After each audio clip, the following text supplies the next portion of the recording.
information gye nnina olwaleero negenda kubeera nkambwemu ku nsonga z'omugenzi Dr. Kiyingi. Ono ye mukyala avunaanyizibwa ku mivuyo gyonna. Yoyo ne muwala we. Yoyo ne muwala we yavunaanyizibwa ku nsonga zonna ne mulaba. Yoyo ne muwala we. Tutandise tutya. Kansuke ndibaviire ku ntono kuba twalako eddakiika ntono nnyo otamba simu. Okufa kwa Dr. Kiyingi kwonna kwekulubeeseza ku mukyalo ono, maama w'omuwala ono, nga amanya gamatuufu bamuyita Namakumbi. Naye Namakumbi ono aliko ebibuuzo bingi nnyo okuba nti naye si mukyala Muganda, lwadde naye abaddeko emmengo. Olugero lwatandika lutya omugenzi okutuuka mu kabiga kano? Dr. Kiyingi omu ku basajja bali balonedde eggwanga okwetoola ensi yonna era nga ayagala enkyukakyuka. Mukyala we ndababulidde bwe yafa, omukyala Robina Kayaga, engeri gye yafa buli kimu na biki ebyaliwo Katonda y'amanyi. Tugenze ku kino ekyaleero. Ekisookera ddala batya bafuna batya omusajja ono. Omukyala ono maama w'omwana ono gwe mbalaze mu kifaananyi kino olwatuuka waliyo emisomo mu ggwanga lya Australia nga omuntu omanyi waliyo semina nemuzigwako. Omukyalo n'afuna online link n'agezaako connecting abaana era lyafunye abaana bawera. Oluvannyuma n'akyusaamu n'ajjamu abantu babiri n'ateekamu abaana ba famire mwali ne muwala we. Naye ebyembi Dr. Kiyingi yali mu ku bacoordinators ba semina eyo yali mu Australia. Ne bakola ku paperwork w'abantu abo bagenda ne bagenda mu musomo. Naye omwana ono ogenda okuvaawo ogenda e Australia. Maama w'omuwala ono yali amaze dda omukookinga biki ebyokukola singa aba atuuseeyo. Mu bimu ku bye bamugamba okukola ng'atuuse mu Australia mwe mwali okwetega omugenzi Dr. Kiyingi butya. Ku kibinja kye bagenda nakyo omuwala ono yagamba bali abaana abalala balina ono omuwala nti mugende era emotuka omwana ono mutolekeko mwe mugende n'amasimu gaggyeko. Era kye bakola bulungi nnyo, amasimu ne bagaggyako. Omwana n'asigala mu semina muno ng'alinganga eyeewandiisa ku nsonga endala. Oluvannyuma Dr. Kiyingi n'ajja n'amubuuza ate ggwe ki? N'amugamba waayi ndi stranded wano bannange sibalaba naye ate nga bandese ate n'essimu zaabwe teziriiko. Nga bwe yali concerned person n'abeera concerned n'amugamba nti bakankutwale mu woteri w'olina okusula oba nkupankize woteri. Dr. Kiyingi n'abeera omutima mulungi nnyo n'ayamba omukyalo ono. In the process ebyabasajja mbimanyi ng'omukyala byalolera yamaze okukingibwa okwetega omusajja n'amwetega. Gumu bbiri ssatu nnya bw'atyo nga bibanja babasajja Dr. Kiyingi ng'agwa mu mutego ku baali bamuteze nga omukyala yaguva. Omuwala ono yava Kampala ng'amaze omutega. Omukyala amuteze muwala we. Kyavaamu Dr. n'agwira ddala mu mukwano omwana ono. Omwana n'amugamba nti nze okubeera naawe kijja kuneetaagisa okudda okulaba abazadde bange. Omwana agenda okuva gy'avudde okudda Uganda ng'alina ebyamugema. Of course Dr. alina okukola buli kimu ekisoboka. Omwana n'asooka n'addayo mu Australia ne bateesa badde bakole okwanjula okwali e Nairobi buli kimu kyaliyo. Naye nga bonna bagambye nti taata w'omuwala ono ebintu bino yali yabigaana ng'eriiso ly'omukulu w'eddagala bwe likola era ebintu bino babikola forcefully ng'omwami takkiriziddwa. Ng'omwami takkiriza kubeerawo kwa mbaga eno olw'ensonga ndowooza alina ekyali kimulaze mu maaso nti waliwo obuzibu buyinza okubeerawo. Okwanjula kubeerawo na buli kimu nga bibeerawo. Then nga Dr. akola kintu ki nga badde e Bulaaya. Omwana ono n'akwasibwa mission ey'okuba nti atandika okukola emirimu gya maama we gye yamuwa. Omwana ono maama yamukookinga bulungi ki ekyokukola to the extent n'omukyalo ono okwawukanako ne bbaawe kwava ku mwana ono era omukyalo n'agoba bbaawe mu maka.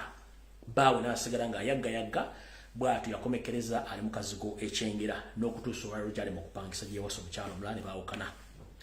Naye nga omanyi nti bw'owasa omukyala ab'enganda bakola emikwano bategeera. Dr. Kiyingi yategeera ku mikwano yategeera ku b'enganda b'omuwala ono ne bakoddome be. Era ng'ebiseera eby'eddembe batambulanko ne bagenda e Dubai n'abasinkana ne bamulambuza n'alambula ne batuuka n'okuba nga boogera ensonga empanvu. Ne muze baayogera mwe mwali okuba nti Dr. alina ekigendero eky'okwesimbawo mu kalulu kano akawedde.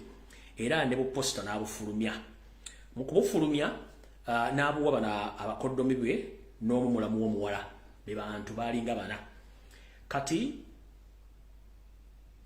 ne bakomawo e Kampala oluvannyuma ne batandika okubanga batambuza ekigambo kya Dr. Kiyingi. Ne batandika okubanga batambuza obubaka obwo. Lumu waliyo okufiirwa eyo ne babutambuza mu nnyimbe buli kimu, naye kyewunyisa abakungubazi omwana ono mu kujja yajjente embeera tebagitegeera, ng'embeera tebagitegeera ng'akyuse nnyo era ng'alina n'amagye agamukuuma aga SFC.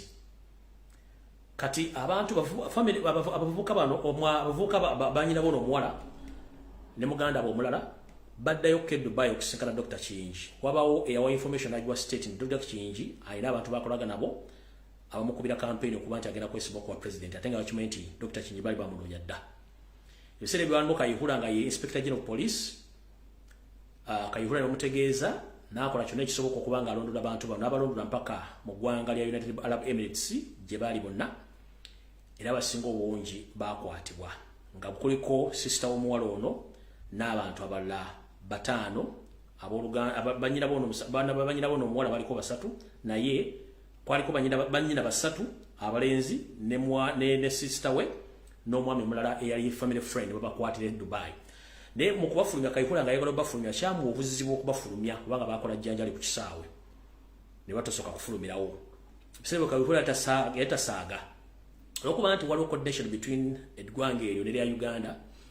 Abantu bano babazaako ebbali ku kisaawe oluvannyuma ne bakuba kalifoomu ne bafulumyawo ne batwala ku kisaawe mu kisaawe kyebayita kya Salija ne bateeka mu private jet ne batwosa mpaka Kampala babagenda okuggwako kalifoomu nga bali ku kisaawe Entebbe, ng'abakwata bayingiza mmotoka eza bulijjo ez'ebyokwerinda nga bavuga mpaka mu safe houses zaabwe nga bagulako emisango gy'okulya mu nsi ya Olukwe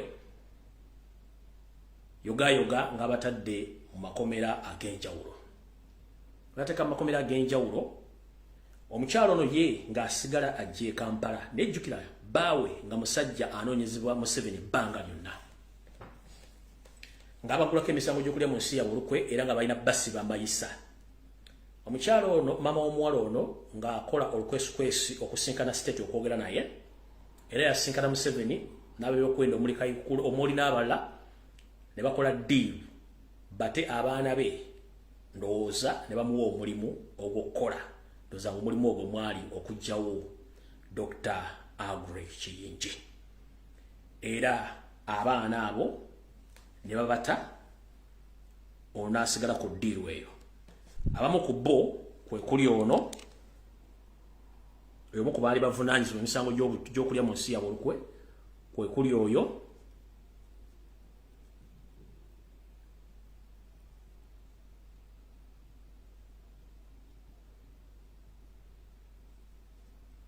nindemu katono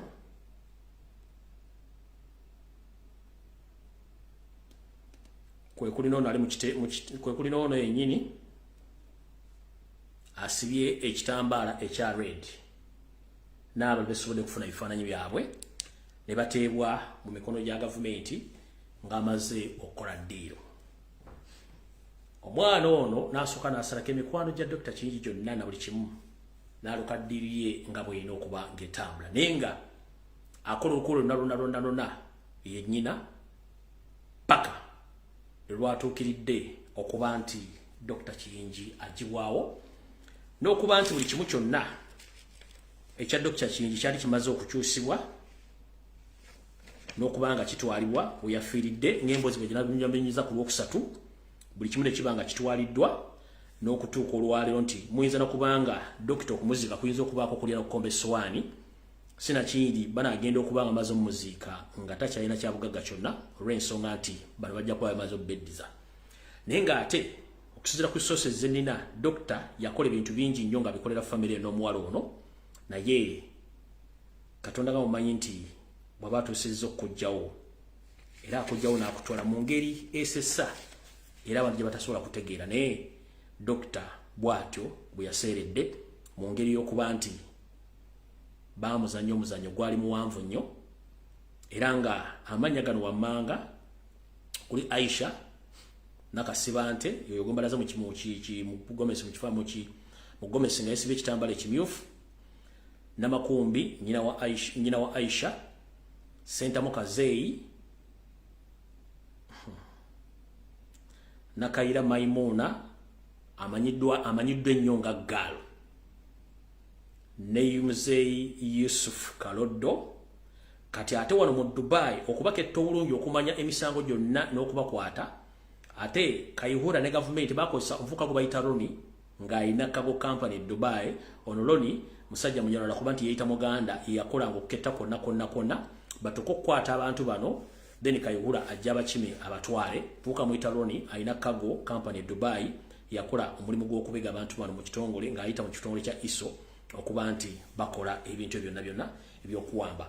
Kale yensonga lwaki mulaba nti teri kintu kyonna kigenda mu maaso mu ggwanga erya Australia, teri kintu kyonna kyogerwa ku radio TV mu Uganda, kale ayinza okuzikibwa nga akakolwa oba mu ngeri yonna, naye ng'omusajja w'ekitiibwa abadde alwanidde eggwanga ng'ate abadde ndowooza mu nsi yonna akwata ekifo kyakuna mu bacardiologist bonna ba professor baba professional mu kulongoosa emiti badde akwata ekifo kyakuna mu nsi yonna.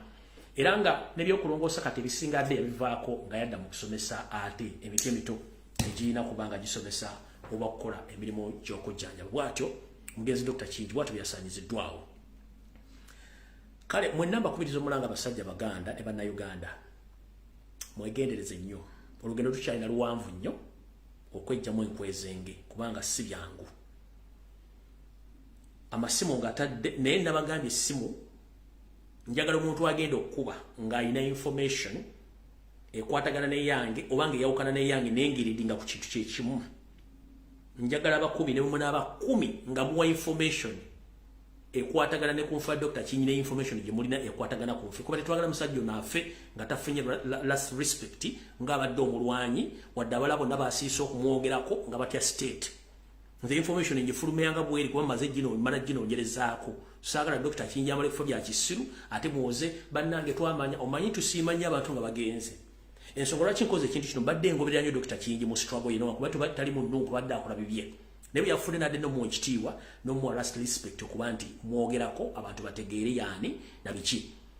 Wagenza okufiira nga properties ezisinga obungi gavumenti yaziwamba nga n'ekizimbe ekyali kimanyiddwa ennyo ekya The Haze International already omuwala ono yakozesa influence ya state gavumenti ekizimbe n'ekita n'ekimuddiza nawe nga badde akikolerako business ze n'abooluganda kubadde bapangi n'abooluganda kubadde bateeka kubakola business nakyo ntegezeddwako nakyo ekizimbe kyatundibwa esente empitirivu nakyo nekigenda okuggyako amataka n'ebintu ebirala ebiyinza okuba nga gyebiri naye nga yo okusinziira nga bwentegedde ebintu ebisinga obungi omugenzi Allah mumuze mirembe. Ngenda kote simu ne strict omuntu akuba ng'otwa information eridinga ku kintu kyekimu oba ekyawukana ku kino nenga kiyamba oku exposing omukyalo ono ne family ye. Masimu ngatadde.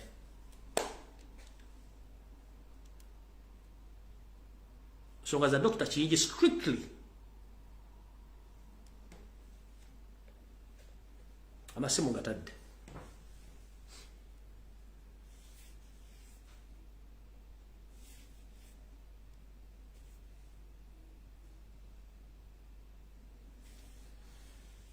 Essimu njitadde gyentaddawo gyoba okubako tokuba ku ssimu ndala eyo gyentaddawo gyoba okubako. Manyi bwe tuba tugaba information ebiseera ebisinga abantu balooza tuba tusiika mberenge. Nayagadde okuchallenginga abantu bangi nnyo ku bintu ebitukwatagana ne Dr. Kiyingi abadde bamulya mu ngalo abakolagana naye na buli kimu. Bwe mba temusobola kukuba ssimu kitegeeza nti wali muntu agenda kwesiga muntu mu Uganda. Kitegeeza ne struggle gye tulimu nga bwe tulaba nti abantu bapaapala okulumba Kyagulanyi Ssentamu. Kiba kitegeeza nti abantu abamu tuli mu bubeezi. Bwebanga tewali muntu asobola kukuba ssimu n'ogamba nti kuba Dr. Kiyingi sitabadde tatokolagana muntu omu oba babiri abadde akolagana ne ttiimu ennene. Naye bwekuba tekuli muntu asobola kukuba ssimu confess nga kuwa information. Then awo otegeera abantu ki be tudiringa nabo. Okitegedde? Essimu zitadde ziri open. Muzamu otegeera lwaki ffe tuwa information tetulina kyalina katengo. Nze sikyalina katengo ku ggwanga lyange.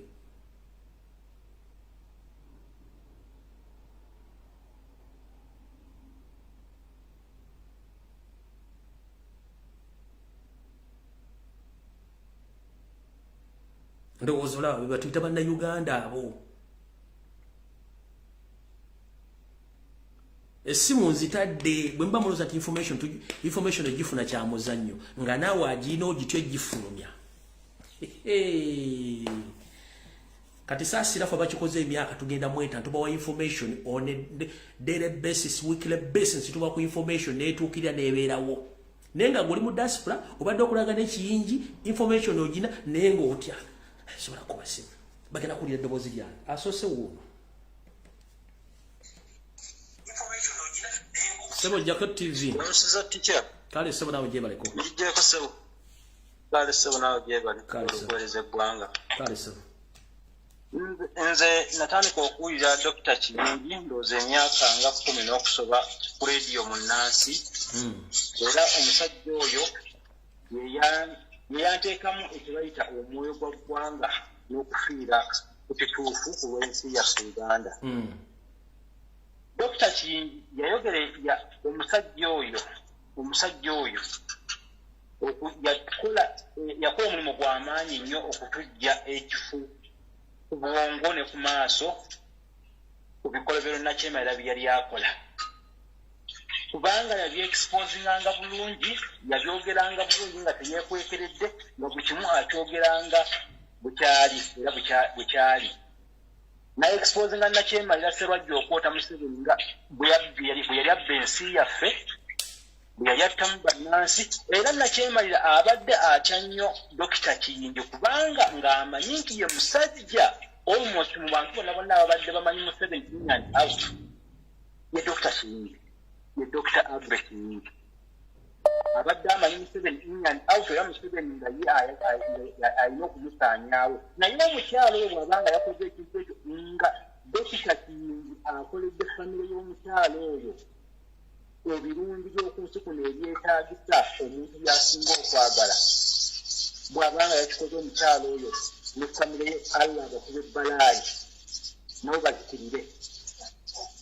Ekintu kyakoze kibi nnyo. Dr. Kiyingi ebintu by'abadde akola abadde abikola ku lwa bulungi bwa nsi yaffe Uganda ne ku bw'obulungi bw'abantu.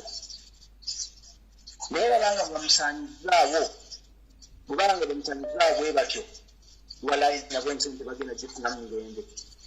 Omusajja yawaayo ebyo byonna byonna olw'obulungi bw'ensi yaffe n'atuzibula amaaso ffe abamu, naye tibinyo Omukama amuwumuze mirembe. Amen. Hello. So webale kuweereza ggwanga. Kale waluganda webale kubeerako. Bale sebo. Omanyi akola obulungi asiimibwa naye okusinga mbadde njagala kwebaza. N'ekirala, Fred okoze omulimu sijja gamba nti oba ki naye at least gye tulaga nze ndabayo nze nga nze ne musajja Muganda. Ate n'ebimu ku byenfunyeeko ng'obubaka, omanyi mu Buganda ebirooto tetubitwala nga kintu kiri awo kya kusaaga. Naye oba oyinza okuba tokyajjukira audio gye nakuweereza nga ndikodinze, naye n'obubaka bwajja mirundi ebiri, era nze ndi musanyufu ku biki ebibaddewo n'ebigenda maaso. Ndi musanyufu kuba kati gye ndaga ndabayo. Nakati nsobola okuinterpretinga obubaka bwe nali nkuwa nga njagala obunoonyerezeeko. Simanyi bwe naaba nsobodde nja kuddamu ku recording leka audio nkakuwe nga bwe kaali. Naye nkwebaza omulimu gw'okoze ogukoze. Bw'oba okyagwongera gwongere, naye gw'okoze gwo nkwebaza ogukoze. Kandeka abala bateesa.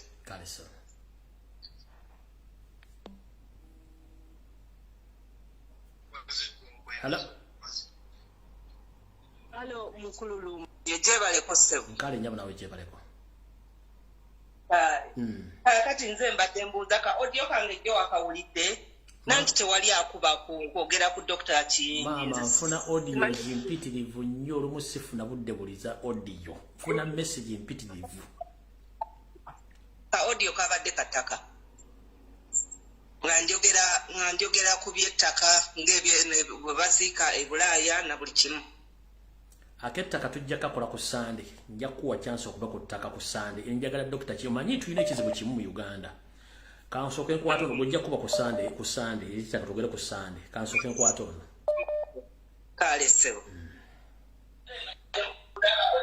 Hello. Hello, sir. Why is it?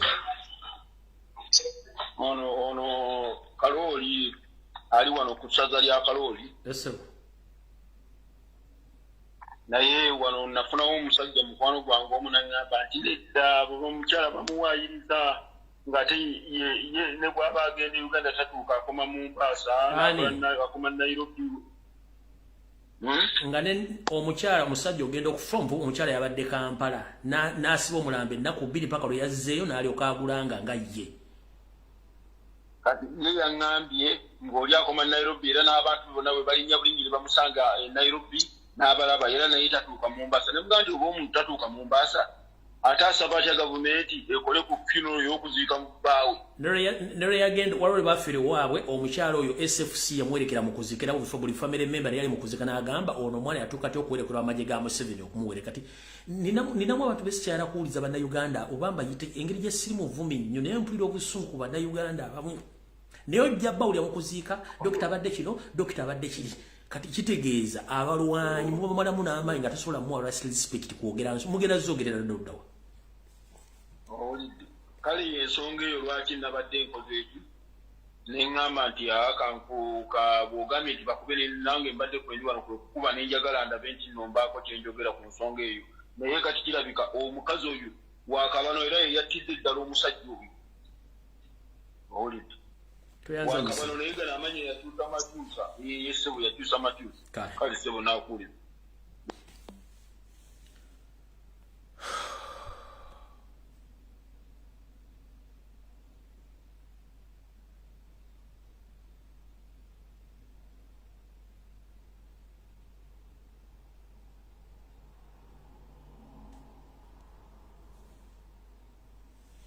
Musajja atu Dr. Kiyingi wuumula mirembe. Tewamanya nkwezingi ku bantu bobadde nabo okwetoola ensi yonna nga mwagala okujjako Museveni nga tekuli muntu asobola kuba simu kuwa information akwogera bigambo. Kyagulanyi weegendereze naye kenyini neegendereza. Kati nakoze ekintu kino nga nkimanyi njagala kusoomooza omusajja alwaniridde eggwanga.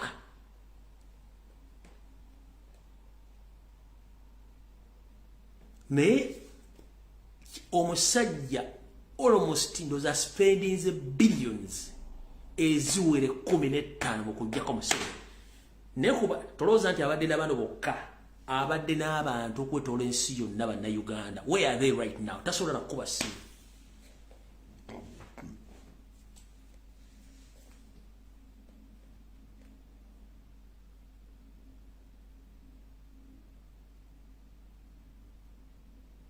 Bwe mutyo Kiyingi mumuziise nga temusobola namwogera nga mwali ku ssente ze era mwatulanga ne mugati kino kitugenda okukola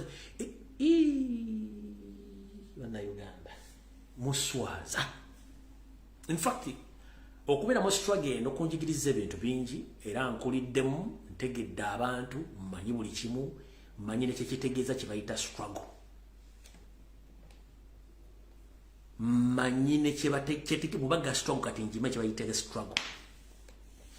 Yensonga lwaki Yoseri bwe yali anga yali mu nsiko yatta abantu bangi nnyo. Era yensonga lwaki Kyagula Katonda yamugamba oba Katonda yayisawo naga Kyagula mwana wange togenda kulayira kati. Kansoke nkukwate mwoso okolabe. Byonna biri ku mmeeza. Yensonga lwaki Kyagula Katonda yamuga soko deke bali katono okulage buli kimu nga bwe kirina okubeera. Amulaze ejjali gyeyita mikwano gye abali mu struggle kati bw'boogera amafuukuule toyinza kuteeka tesinga yali ayingidde entebe nga tamanyi musajja wattu nga yali mu State House. Bakuweera obutwa within 1 week oba within 1 month baba akusedda. Basajja mmwe n'abakazi ate munswazizza mundaze nti ffe bwe tuba tulwanirira eggwanga. Eriya abalinda obulinzi ekintu kiggwe mujja ate mulye. Wangi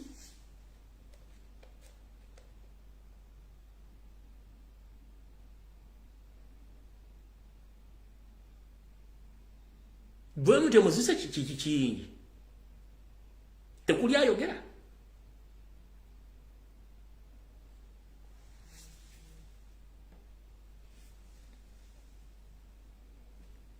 Walemedde ku ssimu wano. Amala omuwuliriza.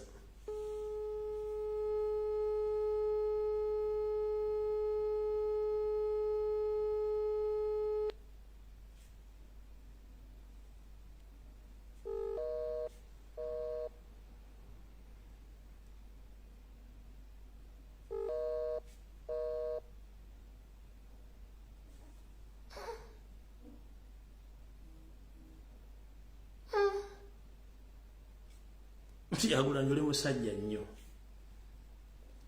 Kati kino kinzizaayo ku Kyagulanyi okuyigira eggwanga omuwamba. Ba MP bonna nga baganya okujja. Ate ne bamusanga ewe nga amaze okutuuka. Kitegeeza bwafa baba bali ku mudido. Oh.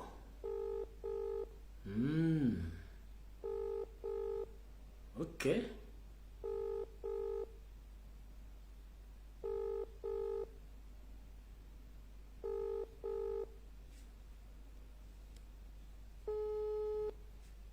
Hello. Hello, mkulu mkujebale kusebo. Kale nyabu nawe jebale ko. Kale sebo. Kibinya ekyo mwami oyo mwami Kiyingi. Ye mwami Kiyingi namuwulirako ebiseera ebyo. We battira mukyala we. Omusajja we baamuliisa akakanja. Bamulisa akakanja bamugobaganya era ne bamusibako n'emisango awo egy'okulya mu gavumenti Olukwe.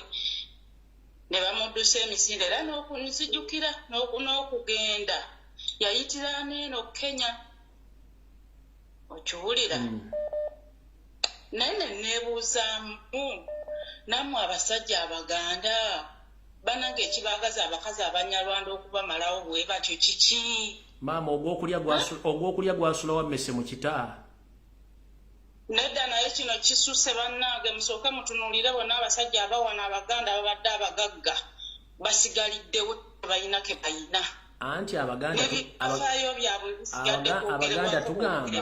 tugamba ogw'okulya gwasula wammese mu kita tosala gwakawala nga tonnasala gwakalenzi maama ku nsonga z'ebintu ebyo ensonga z'ekigo ky'abakulu buli muntu yeetegerera yekka tekiwoomera matama abiri banange buli muntu yeetegerera yekka naye kisusse kubanga n'omwami nannyini woteeri eri African weri waggulu African naye owulira era byebimu okiwulira oyo Haji byebimu nabo banaatutama kitalo nnyo kitalo ddala ebyange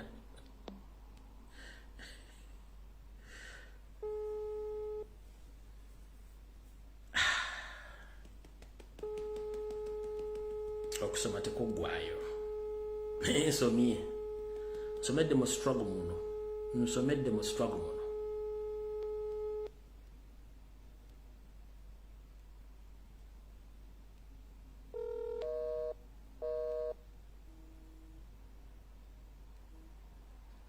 Hello. Hello. Hello.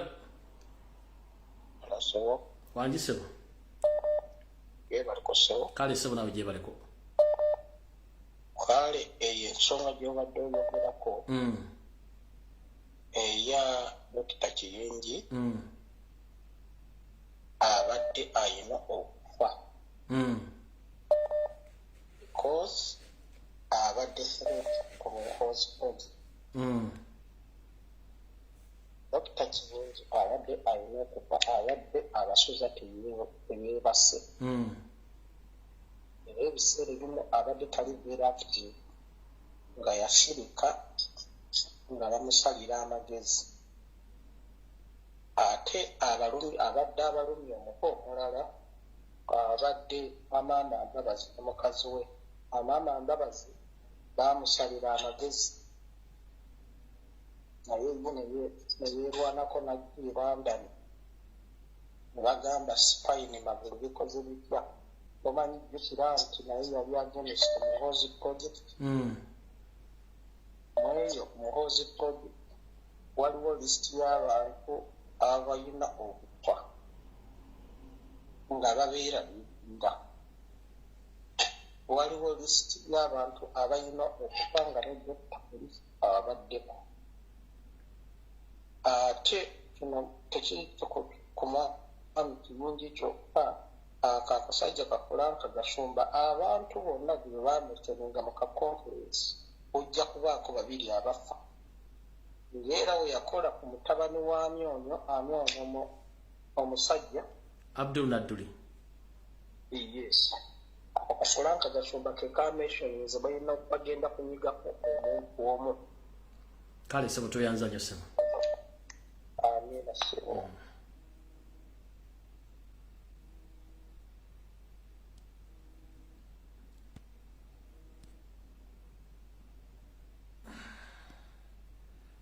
Akuba yena making sure nti oyina network. Hello. Ese omukulu Lumbuya. Wagisebo. Kakati ensonga eyo gyoyogerako eya mukulu oyo basse. Yajja n'atomera n'ayingira. Omanyi obwo bwe buzibu olwaleero ne Bobi Wine bwafuna. Abantu bali awo bakweteekako nga naye emisota. Oyo mwami nga tannaba kulugwamu. Waliwo omwami oba omujjukira baamuyitanga Luse. Yaliwo emukono eyo. Luse Museveni yamuyingizaamu abantu ne bamulya ssente ze ne bamubonyaabonya ne bamusiba ne bamubba buli kimu kyonna ne bakisaanyaawo n'akomeke oba yafa kati simanyi oba akyaliyo mulamu oba yafa. Naye the same thing ekyatuuka ku mukulu wange oyo, abasajja bali awo bajja ne bakweteekako ne beefuula mbuno baagala nnyo enkyukakyuka nga naye emisota gyennyini kati oteekamu ssente nga naye balya mu lulime ne mu luzise boolaba abo bannayuganda. Kyova olaba sitwago zonna ezibaddewo nga zirwanyisa omwami oyo zikomekereza zigudde butaka olw'ensonga abantu abo boolaba babi nnyo. Tunuulira olwaleero omukulu Bobi Wine kye yatandikawo n'agamba nti kakati katufune abantu abagenda otukomandingirako mu bitundu ebyenjawulo, abantu abasobola okukunga abantu. Naye olwaleero enkwezi engezo bwe ziba tezisobola kukunga yadde ekiyenje ne bajja buzimagere. Kati emagere baba banunalewo ki nga tebasobola yadde okukunga yadde ekiyenje. Kuba Museveni talina maanyi ng'abantu basituse mu bitundu byonna. Abantu bwe basituka e Masaka, abantu ne basituka. Abantu tebeetaaga na kujja Kampala. Abantu basituke mu bitundu byonna, akasajja kaba kagenze. Okiwulira? Naye abantu abali ku gurawundi buli muntu abo ajja ne yeteekawo ne yefuula nti nno kakati nze ng'alina byabala era bw'abifuna byebyo byolaba olwaleero bye tulimu. Ebyo bye byasaanyawo ebyo byonna ebikundi by'abayekera byolaba ebyaliwo. Western Nile Bank Front, simanya ADF, simanya biki byonna. Abantu baabeeranga mu bintu ebyo nga naye mulimu emisota egyakomekerezanga nga gisudde ebikundi ebyali eby'amaanyi byotalabangako. Abo abasajja Western Nile Bank Front yalina abasirikale nga balina n'emmundu n'amasasi nga Sudaani ebawadde buli kintu kyonna naye baakomekereza olutalo luganyibwa abantu bafaanagana bwe bati. Oyo Koni gwolaba yali w'amaanyi nnyo nga ye kennyini nga Koni n'amagye ge baali basobola okuwamba gavumenti. Naye olw'enkwezenge n'abantu boyinza okulowooza nti bajja kubaako ne kye bakola. Era kyova olaba olwaleero olina kampeyini gy'obadde ogamba muve ku bakulembeze. Bannayuganda bwe baba baagala okutwala Museveni beebeereremu nga bannayuganda. Museveni tasobola yadde okusulawo yadde olunaku n'olumu bwe nti. Okiraba? Ekintu ekirala kye tulina okukola tugende bonna gavumenti weerangirira nti nno kimanya independence tugenda gikuliza wano tugende awo wekiba kiggwera kuba Museveni ajja kubeerawo ate gwe twagala. Tugende tukuza independence nga tuli nabo bonna abo abeeyita aba movement kiggwera awo. Kale so toyanza nnyo sebo. Kale muganda wange.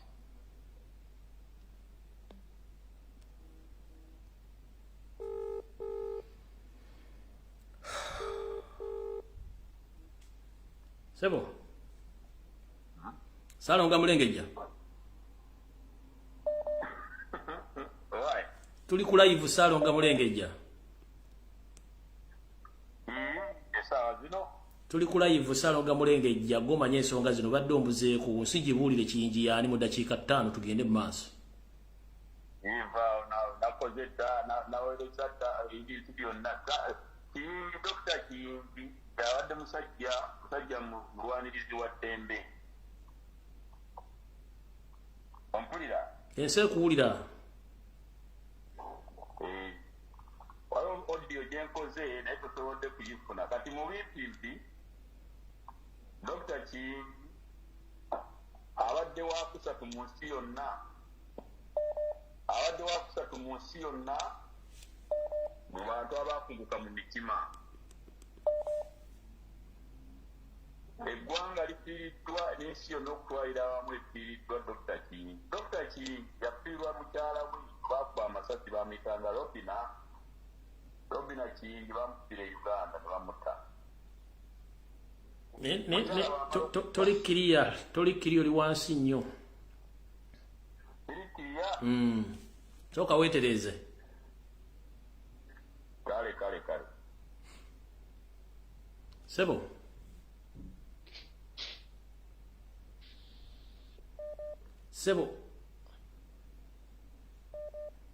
Sebo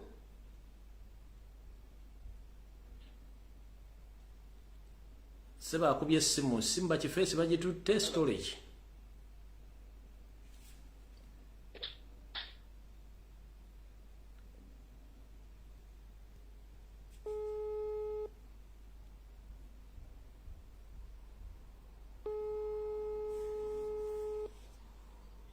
Hello? Sebo. Mbadde ndi mutwabolinga ngamba mu kyalo ovuddeko ono kali esubula. Kuyogera Sebo gwaliko.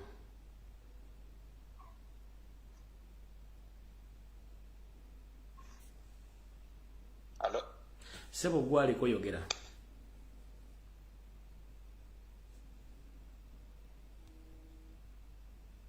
Hello? Hello, mwami lumbu yebaliko. Kale nyabo nawe je baliko. Kale bannange tufiiriddwa omusajja ow'amaanyi. Dr. Kiyingi abadde w'amaanyi nnyo. Naye abadde akaaba nnyo Museveni okwagala okumutta. Ng'akaaba nnyo Museveni okwagala okumutta. Bwe twamuwulizanga ku rediyo munansi ng'agamba Museveni yali asasudde omusajja obanga mu Amerika amanyi okwamugasinga almost $700,000 ng'era yeeraliikirira okumutta. Era Museveni abadde amwetaagira ddala obulamu bwe okubumalawo. Ne bannayuganda tufiiriddwa omusajja ow'amaanyi. Abadde ali well organized. Ekintu kye tulina okuyiganga mu struggle nga he's good at recognizing anyone who has got something to do. Ng'asobola okwagala n'okutuukirira kusaba ne CV. Ng'oba omuntu yenna kantu konna omuntu kaba akozeeko ng'agabirawo ne certificate. Kwegamba ng'alina moral boosting gy'ateeka mu muntu. Abadde mugezi nnyo ng'ebintu by'alina ebisobola okuyamba eggwanga by'amaanyi nnyo. Naye obulamu bwe bugenze tukyakungubaga we tuli. Tukyakungubaga buli omu akungubagira omusajja ow'amaanyi ng'oyo tufiiriddwa ng'eggwanga. Omusajja Omuganda. Abo ababiri bwe baba babadde bafuga oba Kiyingi oba Bobi Wine. Ensi ebadde esobola okubeera contented. Naye abasajja abo omusajja Omunyarwanda Museveni atutwaliddwa omusajja Omuganda. N'amannya agamu abantu ge beetuuma tetutera gawulira, simanyi Nakayiira tetumanyi tegali nnyo mu nyambu tetugategeera. Obulamu bwe bwobuweereddwayo yattiddwa yattiddwa. Buli omu akira bulabi kubanga abadde akaaba obulamu bw'okubeerawo. Ng'akaaba bukaabe Museveni ng'ayagala kumutwala kumutta. Ng'ayagala kumuttira daffe twamuwulirizanga nnyo nga tetumisinga puroguramu ze. Nga ne waba agenda okwogera interview nga answering ebintu bulungi nnyo. Abadde ali well organized bannayuganda tufiiriddwa ffenna tukungubage tufiirwa omusajja ow'amaanyi naye batumalawo batumalawo tulina okwerwanako. Kale nyabo toyanza nnyo nyabo.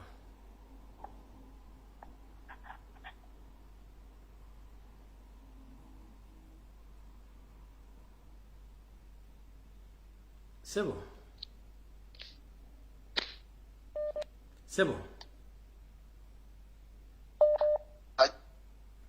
Sebo nkukutte mirundi 3 naye toyogera.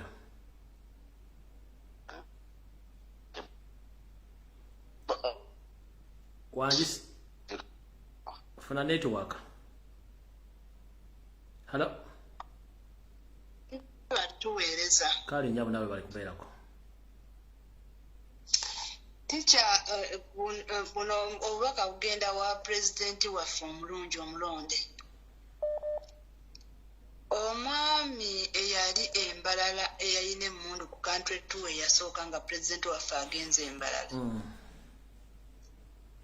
Kyaneewuunyisizza nnyo ng'ate ye mwami eyamuwambye ku nnyonyi. Eyabadde ataddeko akantu ka orange. Kyaneewuunyisizza. Era pulezidenti waffe ayongere okwebeereramu nti abantu bagenda bamulondoola buli w'abeera. Kale toyanza nnyo nyabo. Mpozi n'ekirala mbadde nkuba omulanga. Nti waliwo bangi nnyo abatwogeredde nga bagamba mbu tetulina kye twakoze abantu babale tebaliiyo. Maama teweerwa nako. Enzivunula y'ebintu byonna ngikoze bulungi temuleekaana n'abantu. Okujja nga nategedde enzivunula yange. Tikyandeka nkamaleyo bambi. Nti mbadde nze kyensaba ti pulezidenti waffe lwaki taddeyo ku migration omukooneramu stampu ng'atambuza bigero okuva emagero ogenda Entebbe. Tikyasula bulungi.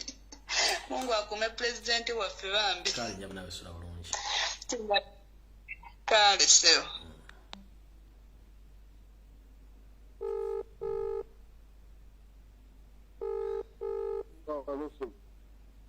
Sebo. Wanji Sebo. Sebo muzindalo gugwo. Okay, nsanyusa okuwuliza mukulu Lumbuye. Kale Sebo ine dakiika 2 tugende tufuna abalala. Nze Kalooli balidde okwabwe mbadde neerabidde ekintu kino. Nenkomawo nate nga njagala tulabe nti nno pulezidenti waffe bamututte ne bamuyisa ebbali nga teyasobodde kuwaayo biwandiiko bye kulaga nti ayiseewo n'ayingira eggwanga. Kati bagenda kumwegaana nti tayingiranga ggwanga. Ng'olwokuba nti pasipooti ye tebaagikoonyeemu tebalina kiki kye baakoze. Kati atambuze ebigere tuddeyo tumugambe nti agenda kukoona mu kuyita mu migration bulungi. Tube nga atambuza bigere okutuuka Entebbe agenda akole ku mukolo ogwo. Kale Sebo toyanza. Kale Sebo. Hello. Teacher. Wanji Sebo. Teacher. Gwali ko Sebo. Erinya miyingo. Sebo. Ekyembadde nteesa. Omukulembeze. Buli bwe tulabye b'emupya engeri gye bakolamu ebintu byabwe. Balinda serefi mu biseera ebizibu.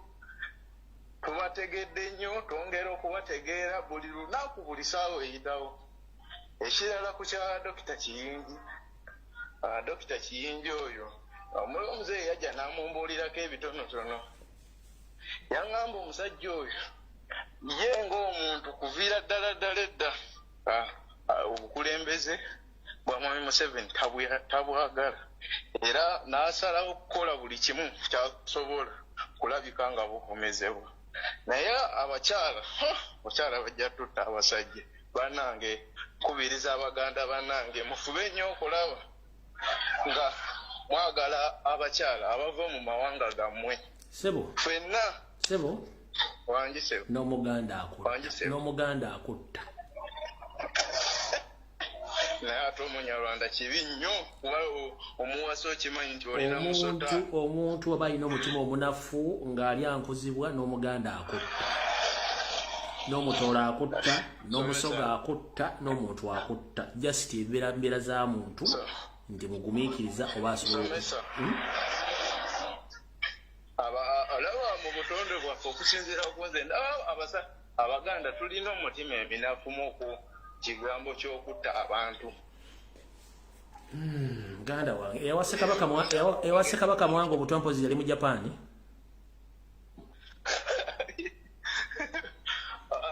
Teacher. Sula bulungi. Kandege n'abalala.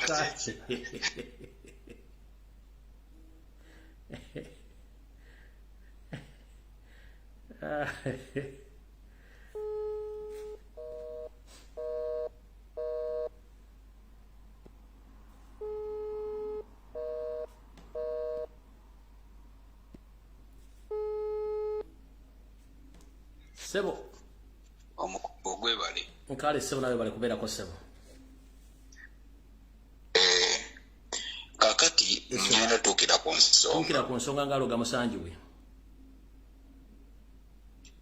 Bannayuganda bagoberera lunguye mbalamusizza waliwo ebintu bibiri ebikwata ne Dr. Kiyingi n'ekintu kye neewuunya nga ffe abalwanirira ensi yaffe era bannastruggle. Dr. Kiyingi yali musajja wa Buganda nnyo. Dr. Kiyingi yalinga ateeka ettaffaali ku Buganda. Dr.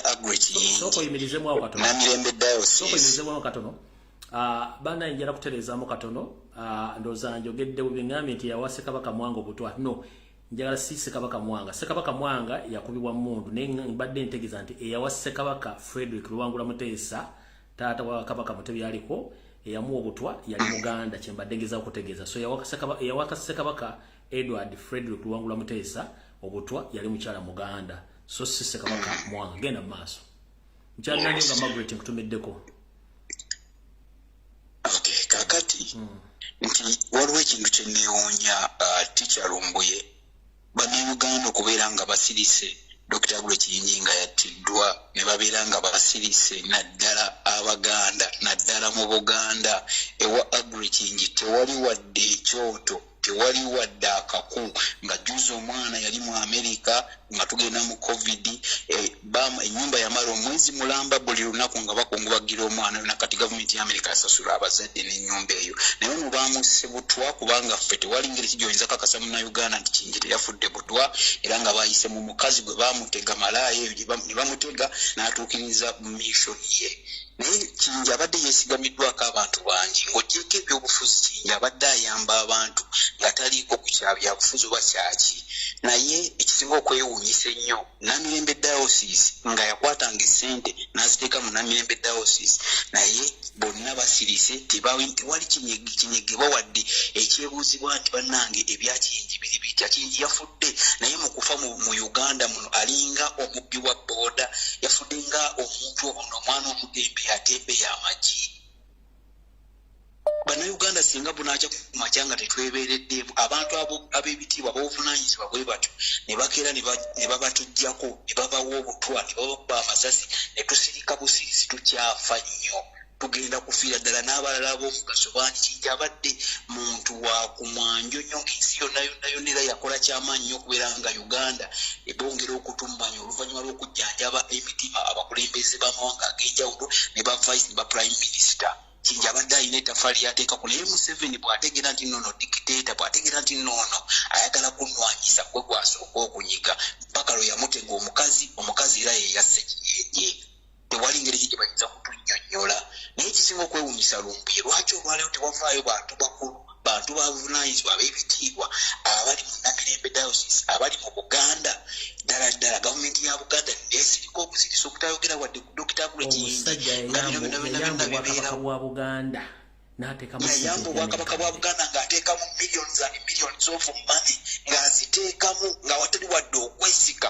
Yayamba kyaki za Buganda eziri muno nga buli abadduka bawa millions 5, 10, ng'abawaayo naye olwaleero kyewuunyisa nti ennamulongo gye tugenda okuzika Dr. Kiyingi tewali wadde oluku tewali wadde omuntu bonna ab'eŋŋanda simanyi oba baasirisa busirisi bonna ettaka owaliwo omuyindi eyagula ekyalo Kirambo ekiri ennamulonge n'akigula kyonna ne babasirisa tewali n'omu ayogera ku kintu ekyo naye nga lyali lya Kiyingi era gavumenti n'eritwala yayita mu muyindi oyo Dr.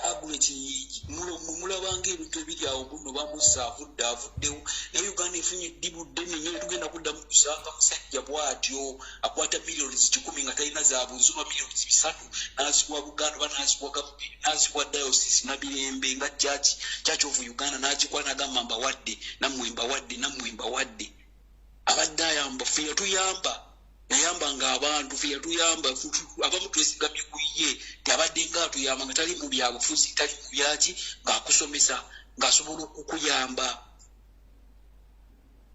Bannayuganda lwaki tetuvaamu mbeera eyo olwaleero wetuba nga tusobola okusirika naddala abasajja abakulu abali mu Buganda bwe muba nga mubaddemu nga muwangadde emyaka 30 emabega nga mumanyi bulungi Dr. Kiyingi ng'oggyeko emyaka gino 7 oba 10 gye tukubye emabega okuva mu 2014 bwe yatandika okukyankalana ne mukyalawo byonna ne bivaawo lwaki tetudda mulifumiitiza ne mugamba omusajja yatuyamba leka twogereko kye twogera kubanga omulambo tegugenda bakosa omulambo tegulina kyegugenda kola nakati Museveni takyaguyinako buzibu kubanga yakoze kyakola ffe temulina kye muyinza tuga kubanga ffe twewaayo watufa nga tufa tetulina kye tewaite muyinza kutunyonyola ffe kuba ffe tugenda kutuvaayo tugambe ono yafudde heart attack famu abaali bawangala naye tayogerangako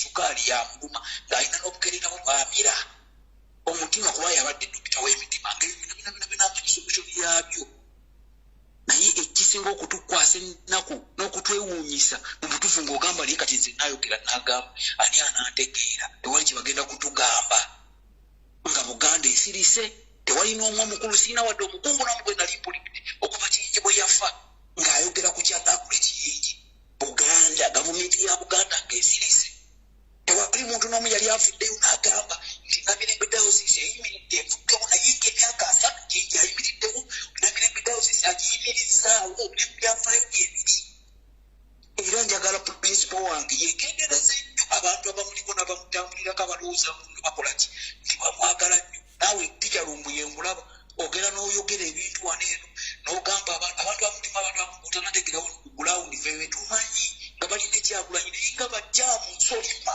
nga tubamanyi babaka ba palamenti bamaze ku palamenti 15 years nga bali mu palamenti naye nga nsolima kubanga ye tebamukwata ekibeerawo avuma Museveni n'avuma Bajjenosabi Musani n'avuma buli omu naye tebamukwata bakoledi yatambula ssaawa 6 towulira akakombo ate yakozebwa nti ne bwati naye nga tebamanyi ffe wabula nga ensi esirisi wabula ate bw'ayogera ku lediyo eyo akaza kya lediyo ne TV abeerako naye nga nsolima eri kyagulanyi ffe tumumanyi tumwegendereza nnyo kubanga ebintu byakola ku gulawundi eri abantu bakaaba naye olw'okuba lediyo nti wabeera mu gujjo nino eno lediyo ewulira birala eno n'ayogera birala naye nga abantu bakaaba era nga tayagalirangako ddala kyagulanyi tagerangako n'amwagala kyokka olwaleero ng'atambula ne kyagulanyi fundikira tugende mukama n'abasifu bafoot soldiers tebasobola kutuwuliriza ekizibu ekiri munuupu tebasobola kera kuti batuwuliriza nga nfundikira Dr. Kiyingi njagala okubira omulanga eri Buganda Kingdom obwakabaka bwa Buganda okuva buto mpaka emyaka gye tuliko tubaye tumanyi nti Dr. Kiyingi in case nga bwe kiza olwaleero Buganda esobola oyimirirawo neyimirirawo wati bakyalina ki n'omuyimirawo wakinumba ne mulako enteekateeka ne mugamba nti omusajja yatukolera bwati ne bwati tukiyamba. Njagala ng'omaliriza lumbuyeshe eno njagala omukyalo oyo tukyayongera ddala omulabisa kubanga ffe tumanyi nti okuviira ddala bwe yava Makerere ne bakola embaga e Nairobi ne batambula ne bamutwala waliwo n'ab'eŋŋanda ab'omunda ddala abamanyi ekituufu nti omukazi oyo ye yasse Dr. Kiyingi era wayogedde bituufu yabadde wano omusajja agenda okufa yabadde wano yalinye bulinyi n'addayo Abaganda be bonna abagulidde emmotoka abagulidde amayumba neyensi yagiwamba n'awamba amayumba g'Erusiya n'awamba amayumba ga Buziga n'awamba buli kyabugagga ekya Kiyingi omuwala oyo Galimaya era nga tatakkiriza wadde wa Luganda ne waba mukwano gwa Kiyingi bw'aba ng'ali mu Uganda okuba bukubisi essimu ne bagikuteeka mu blacklist toddamu kuwuliza olwo gw'ofuuka mubi olwo Galimaya ng'akuyita omuyeekera ng'akuyita omubi ng'akuyita omubbi naye nga waliwo ababadde baagala okutaasa Kiyingi ng'olwedde bamanyi ekigenda mu maaso naye nga Galimaya yamuteeka bwe yamusakolinga bw'ati ne maama we bali kuweereza kale mukama akunkomera